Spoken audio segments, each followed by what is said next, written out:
Tim Napak Tilas akan mencoba menelusuri jejak situs tersebut. Simak liputannya hanya di channel Napak Tilas. Jangan lupa like, komen, share, dan subscribe.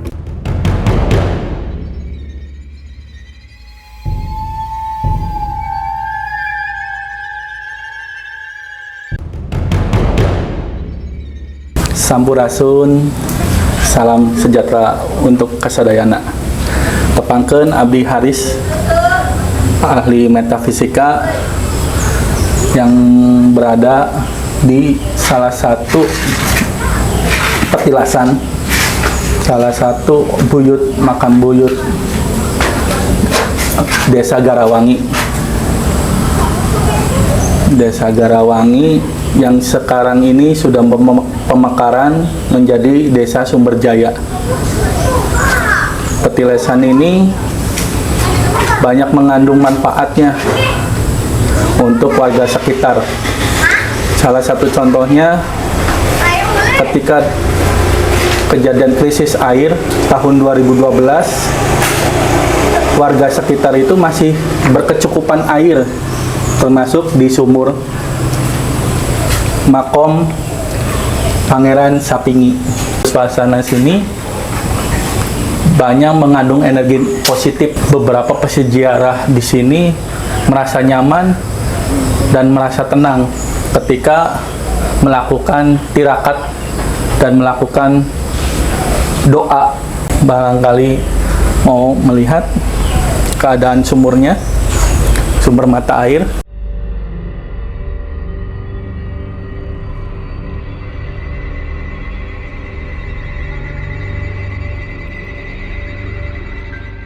Sumber mata air ini konon katanya dalam juga.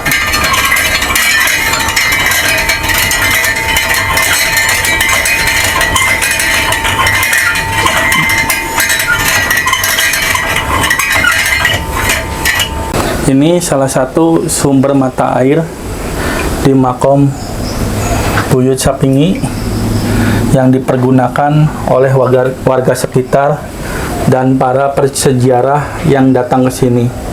Sedikit banyaknya masyarakat yang berziarah ke sini mengambil air ini untuk digunakan minum dan pengobatan lainnya.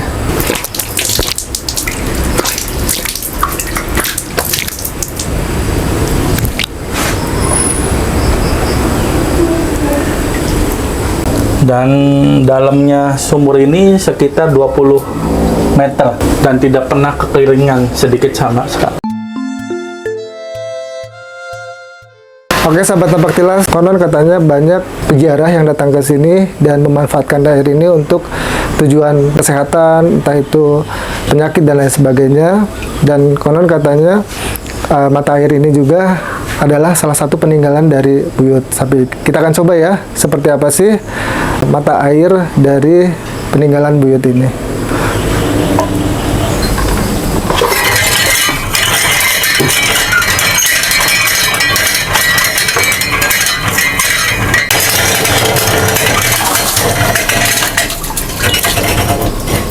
Kita akan coba ya, sahabat Napak Tilas.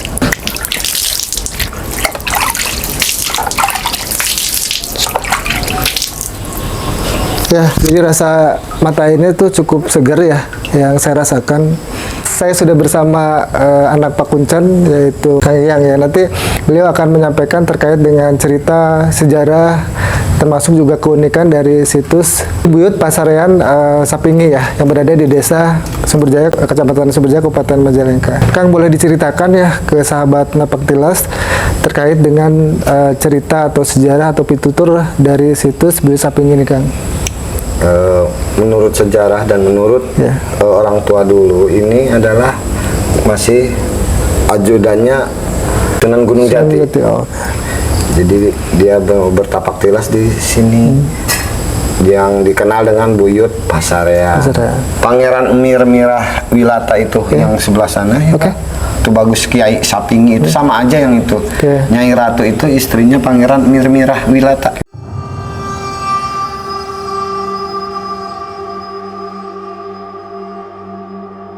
Jadi di dalam komplek ini ada Dua makam. Dua makam. Dua Oke. makam. Dua makam, ini satu nama. Satu nama. Ini satu nama. Jadi suami istri lah ya. Iya. Suami istri yang punya gelar Pangeran Emir Mirah Wilata, Tubagus Kiai Sapingi Lebak Bilang. Iya. Sama istrinya adalah Nyai Ratu Kamalasari atau Nyai Alia Negarawangi atau Nyai Ratu Kahyangan ya. Terkait dengan Pasarian ini, estimasi beliau itu berada di sini itu tahun berapa, Kang? Sejarah peradaban Islam Iya. di Sagarawangi di sini. Nah, beliau itu tugas ke Garawangi ya, zaman dulu itu Iya. apa tugasnya, Kang? Dia itu mendirikan suatu padepokan atau pesantren Iya. atau membentuk satu daerah yang disebut Garawangi. Sekarang terkenal Desa Garawangi. Cuma di sini terakhir beliau di sini. Yang datang ke Pasarian ini biasanya dari mana aja, Kang? Kebanyakannya daerah Indramayu perbatasan Subang. Terus banyak sih kota-kota gede kayak dari Bogor, Sumatera, Pleret, Cirebon. Terus daerah Pekidulan dari Garut, Bandung. Banyak yang nginep di sini kalau malam Kliwon. Biasanya mereka itu datang rombongan atau perorangan, Kang? Ada rombongan, ada perorangan. Kadang datang itu yang baru itu dari mimpi. Ada yang seperti itu ya?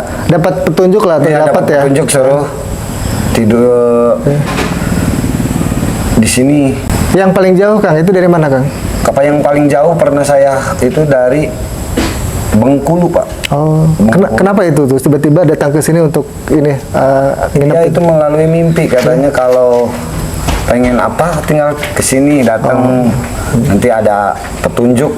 Ya beliau itu ceritanya mau jadi kepala dusun atau kepala desa. Iya. Dia itu datang ke sini. Datang ke sini terus Dia 7 hari di sini tidur, puasa atau apalah. Setelah baru 3 hari beliau sudah pulang karena sudah mendapatkan petunjuk dari Eyang Pasarian. Pasarian. Dan beliau setelah pulang itu jadi kepala. Alhamdulillah dia dipercaya sampai sekarang. Oh, Jadi kepala suku. ya. Kepala suku atau Iya, kepala di sana. dusun di situ ya? Ya, kepala dusun. Kalau di sini kan kepala desa. Ya. Itu kepala sukunya di sana. Dan sampai sekarang pun masih kontak-kontakan, Pak. Oh ya, itu jadi banyak sekali ya sahabat Melap Ketilas yang berkunjung ke Bukit Pasarian. Malah saya yang tetangga desa baru kali ini ke sini ya. Ibaratnya saya lahir di Garawangi, keturunan Garawangi kok belum menyentuh karuhun atau leluhur desa saya gitu kan. Kang, boleh diceritakan nih ke sahabat Napak Tilas, biasanya ada budaya tradisi nggak di sini? Kegiatan apa? Budaya Gitu? tradisi itu paling kalau mulut saja, Pak. Kalau mulut kita banyak yang jaroh ke sini dari berbagai daerah, kita mengadakan tahlilan di sini, selesai itu aja. Nggak ada istilah arak-arakan atau apa, nggak ada. Ada. Malam Jumat gitu ada acara Paling ada tahlilan 1 gitu. atau 3 orang. Ya. Itu yang dekat-dekat kayak dari Lebak Pilang, dari mana gitu. Nggak terlalu yang jauh, nggak ada. Paling kalau malam Kliwon itu masih ada yang dari jauh. Dari Pleret, dari Bandung. Oke, Kang boleh masuk ke dalam, Boleh. Kang? Oke, Kang.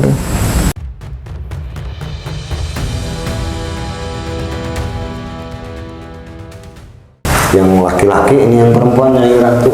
Ya.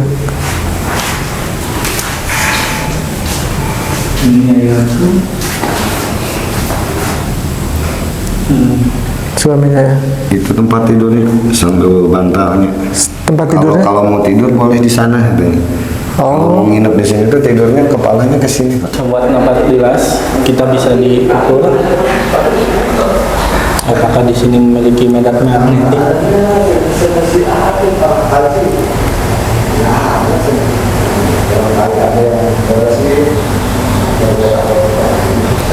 Ya, sebenarnya masih normal ya, masih normal karena yang nyelap itu biasanya di bawah 0, radiasinya itu 0. Tapi di sini ada satu titik, kalau di bahasa metafisiknya itu portal penghubung atau sumber masuknya. Tapi untuk saat ini masih menunjukkan di angka 40 sampai 50 yang masih normal. Dan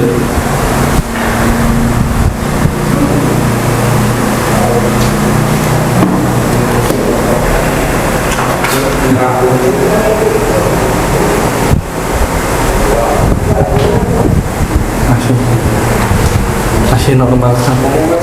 Yang saya dengar, yang saya ngelihat sehari-harinya aja Pak. Jadi tamu di sini tuh dari mana-mana, dari Sumedang, Indramayu, apalagi Subang gitu. Yang Tegah juga ada, yang petani bawang tuh pada kesini, tahu-tahu. Ya saya bilang ini ada apa?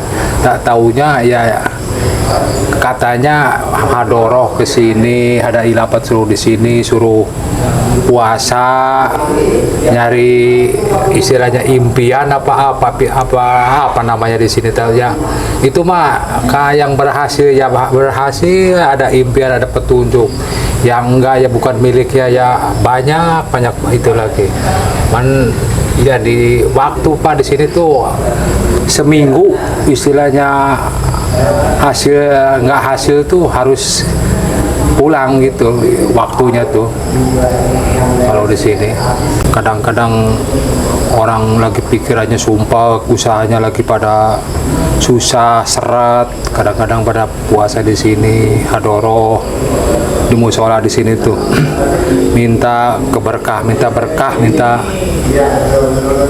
istilahnya jalan usahanya, minta dibukakan jalan usahanya biar lancar Pak. Jadi yang sakit juga ya kadang-kadang Pak sembuh gitu ya, biar Allah yang iniin, cuman ya minta ininya ke sini gitu. Kadang kalau yang nggak bener mah, yang unik itu orang yang nggak tahu mah di sini suka saya tanya, ini suami istri bukan, suami istri tahu-taunya bohong. Ya kalau bohong begitu ya resiko Pak. Kalau di sini ya yang namanya kebuyutan uyut, ada yang ditakut-takutin segala ini itulah, ada yang hantu lah segala macam. Kadang-kadang dengar-dengar ada yang ditendang juga Pak, ditendang sampai ke lapangan. Kalau yang istilahnya pikirannya nggak ini Pak, itu yang unik-unik itu begitu Pak. Kadang-kadang yang di sini tuh mintanya bukan bakal nomor, bakal ngecairin orang tuh, bukan di sini Bang. Minta berkah, bakal jalan usaha, bakal kehidupan sehari-harinya itu Pak. Di sini tuh pada sembahyang, pada rajin puasa, ya puasa juga nggak lepas, nggak langsung begitu. Kadang-kadang kalau malam ya buka maghrib, ntar puasa lagi itu Pak.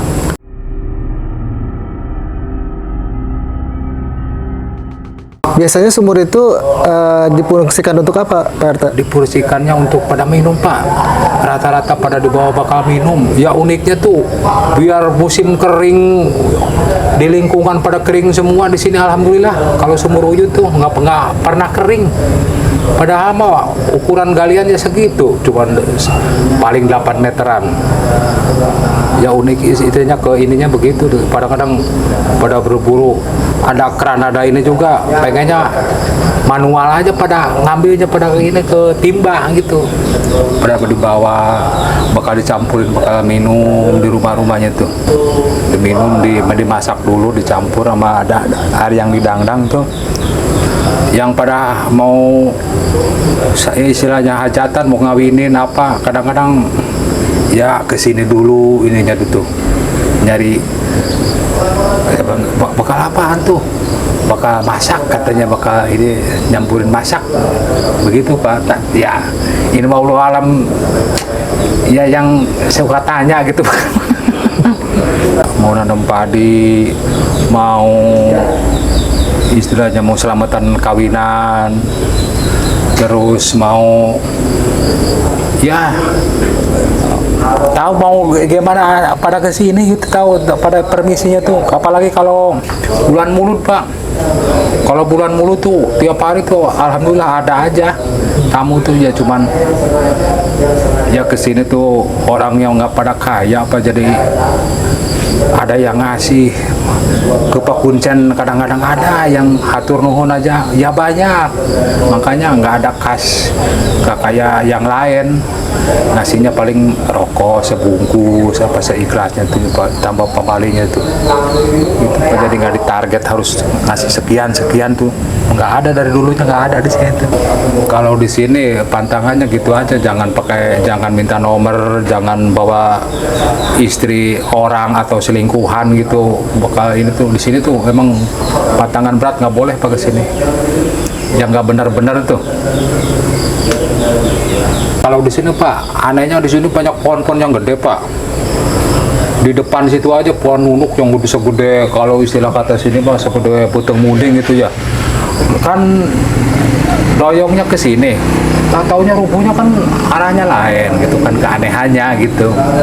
Semoga asem apa jati juga alhamdulillah aja bangunan nggak pernah kena runtuhan apa-apa. Jadi dahulu kala sebiasanya adat di sini itu ada namanya arak-arakan. Nah, arak-arakan ini salah satu bentuk rasa syukur kita ke Maha Pencipta Allah Subhanahu wa taala, dan diiring-iringi dengan adat di sini. Salah satunya air di sini itu fungsinya itu untuk air suci. Air suci ini diambil dari sini sumbernya dan kemudian diarak. Diarak itu melalui pintu pertama itu buyut jaga. Buyut jaga itu di sana tempat peninggalan senjata peperangan antara Galuh dan Kecirebonan atau Kesultanan Kecirebonan, dan di sana banyak-banyak benda dan sampai sekarang masih warga sekitar menemukan keris, pedang dan sebagainya atau batu di buyut jaga. Terus kemudian setelah buyut jaga itu ada dua kebuyutan lagi, buyut Manguntapa. Buyut Manguntapa ini di sana itu tempat meditasi, tempat ibaratnya mencari pencerahan, ibaratnya untuk bertapa keheningan, untuk menempa diri, kanuragan dan sebagainya, yang digunakan oleh orang dahulu itu untuk meminta petunjuk. Manguntapa tuh. Tapi yang tidak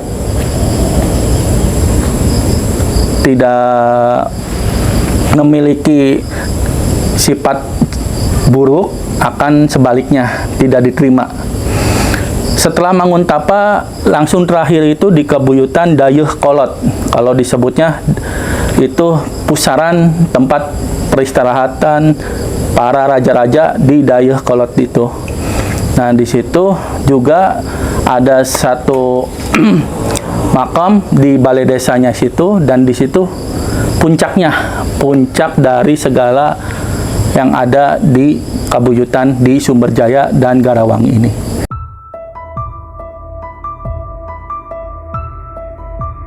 Dulu mah Pak tiap Maulid ya, tiap Maulid di sini kalau Maulidnya kalau di Cirebon tuh tanggal 12 Maulid, kalau di sini tanggal 14 Maulid. Jadi sesudahnya Cirebon. Nah, di sini tuh orang-orang yang punya grup kesenian tuh dulu tuh yang Takuda Renggong, entah Singadepa, apa-apa tuh dulunya tuh pada nyekar ke sini rutin tiap Jumat, tiap bulan. Kadang-kadang ya bawa rombongannya Pak, bawa rombongan langsung. Kalau istilah orang sini mah kaulan gitu, kaulan di sini ngelar ke balai desa, ngelar di sini ke ini, kasih tunggangan kuda itunya aja, sehingga depannya aja gratis Pak di sini. Seharian full, makanan dia bawa, segala macam rokok ini itu dia bawa. Sengaja dia dari Subang tuh bawa ke sini, rombongannya komplit. Kalau pakai panggilan mah nggak tahu berapa duit itu Pak. Kalau masalah panggilan mah jutaan juga, cuman ya itu mah katanya kaulan Pak. Kaulan adat istiadat dari dulu-dulunya dia mah nggak pernah kelewat, tiap tahun tiap Maulid tuh bawa rombongan ke sini. Kata dongeng orang tua mah yang ngajarin agama Islam awal-awalnya tuh pembawanya tuh ya Mbah Buyut Sapi'i, julukannya Pak Ustad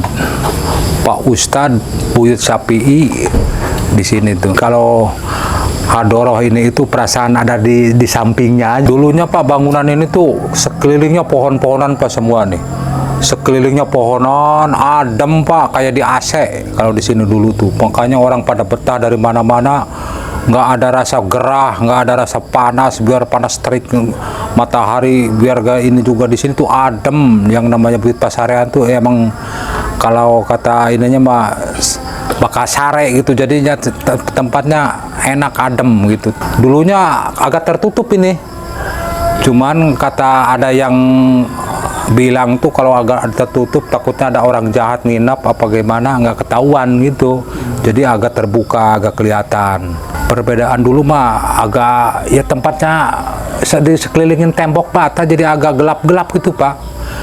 Lagian dulu mah tuh belum ada listrik, masih ada pakai cempor gitu, pakai minyak, jadi remeng, jadi orang tuh gelap amat gitu. Kalau nggak ada minyak tuh nyari minyaknya kadang-kadang susah.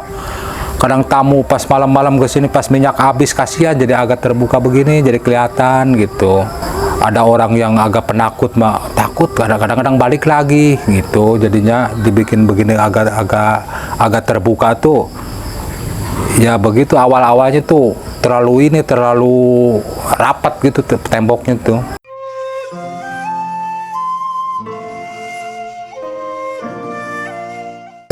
Assalamualaikum warahmatullahi wabarakatuh. Dulur-dulur orang Majalengka dan sekitarnya, ayo bareng-bareng kita melestarikan kebuyutan atau napi tempat ziarah yang ada di Desa Sumberjaya, Kecamatan Sumberjaya. Cuman ini bangunannya Pak udah nggak layak. Tolong banget ini, minta bantuannya dari mana aja, bakal ngerenovasi atau mau ngeganti genteng yang pada bocor, tiang-tiangnya Pak, tiang-tiangnya ini yang udah pada doyong semua.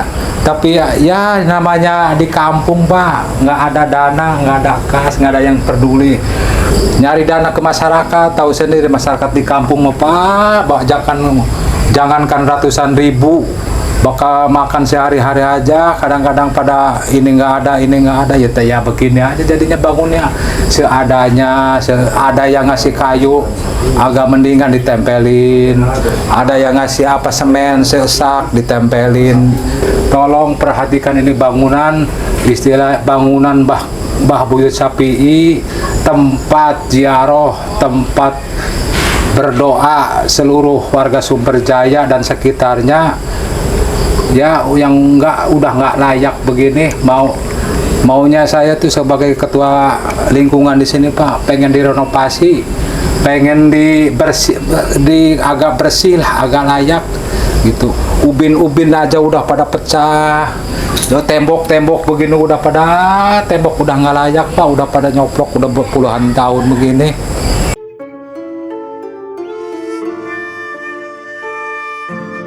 Oke, sahabat Napak Tilas, tadi apa yang disampaikan oleh beberapa narasumber kami semoga memberikan informasi terkait dengan Bukit Pasarean yang berada di Desa Sumberjaya, Kecamatan Sumberjaya, Kabupaten Majalengka. Ternyata sosok beliau yang sangat luar biasa, banyak mengayomi masyarakat sekitar dan memberikan tauladan yang perlu kita contoh sebagai generasi muda. Sampai ketemu di liputan selanjutnya.